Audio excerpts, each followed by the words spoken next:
ಕನ್ನಡಿಗರ ನಮಸ್ಕಾರ. ಇಂದು ನಾನು ರಾಯಚೂರು ಲೋಕಸಭಾ ಕ್ಷೇತ್ರದಲ್ಲಿ ಚುನಾವಣಾ ಪ್ರಚಾರ ನಡೆಸಿದೆ.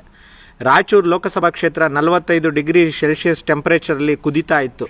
ಎಲ್ಲಿ ನೋಡಿದ್ರೂ ಕೂಡ ಬಿಸಿಲಿನ ಧಗೆ. ಇಲ್ಲಿನ ಜನರು ಕೂಡ ತಲೆ ಕೆಡಿಸ್ಕೊತಾ ಇಲ್ಲ, ಸರ್ಕಾರದೂ ತಲೆ ಕೆಡಿಸ್ಕೊತಾ ಇಲ್ಲ. ಭ್ರಷ್ಟ ರಾಜಕೀಯ ವ್ಯಕ್ತಿಗಳಿಂದ ಇವತ್ತು ಮಾಲಿನ್ಯದಿಂದಾಗಿ ಇಡೀ ದೇಶದ ವ್ಯವಸ್ಥೆಯಲ್ಲಿ ಕ್ಲೈಮೇಟ್ ಚೇಂಜಿಂದಾಗಿ ಎಲ್ಲ ನಗರಗಳು ಬಿಸಿಲಿನ ಧಗೆಗೆ ಕುದೀತಾ ಇದ್ದಾವೆ.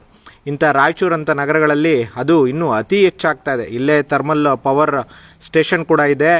ಆದರೆ ಇಲ್ಲಿನ ಜನರು ಎಂಥ ನಾಲಾಯಕ್ಕೂ ಮತ್ತು ಭ್ರಷ್ಟ ರಾಜಕಾರಣಿಗಳನ್ನು ಆಯ್ಕೆ ಮಾಡ್ತಾರೆ ಅಂತಂದರೆ, ಆ ನಾಲಾಯಕ್ಕಾದಂಥ ಭ್ರಷ್ಟ ರಾಜಕಾರಣಿಗಳು ಇಲ್ಲಿನ ವ್ಯವಸ್ಥೆಗಳನ್ನೇ ಹದಗೆಡಿಸ್ತಾರೆ ಮತ್ತು ಮಾಲಿನ್ಯ ಮಾಡುವಂಥ ಕಂಪನಿಗಳಿಗೆ ಇಲ್ಲಿ ಅವರಿಗೆ ಅನುಮತಿಗಳನ್ನು ನೀಡ್ತಾರೆ. ಬೆಟ್ಟ ಗುಡ್ಡ ಕಾಡು ಮೇಡುಗಳನ್ನೆಲ್ಲ ನಾಶ ಮಾಡೋದಕ್ಕೆ ಅನುಮತಿ ನೀಡ್ತಾರೆ.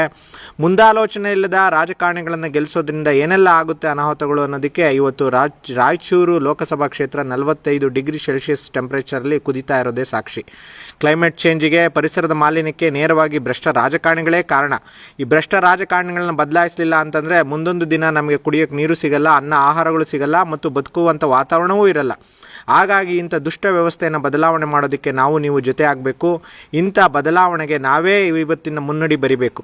ಆಗ ಮಾತ್ರ ಈ ವ್ಯವಸ್ಥೆಯನ್ನು ಬದಲಾವಣೆ ಮಾಡೋದಕ್ಕಾಗತ್ತೆ. ಬನ್ನಿ, ನಮ್ಮ ಜೊತೆ ಕೈ ಜೋಡಿಸಿ KRS ಪಕ್ಷದ ಜೊತೆಯಾಗಿ ನೀವು ಜೊತೆಯಾಗಿ ನಡೆಯೋಣ. ಜೈ ಕನ್ನಡ, ಜೈ KRS.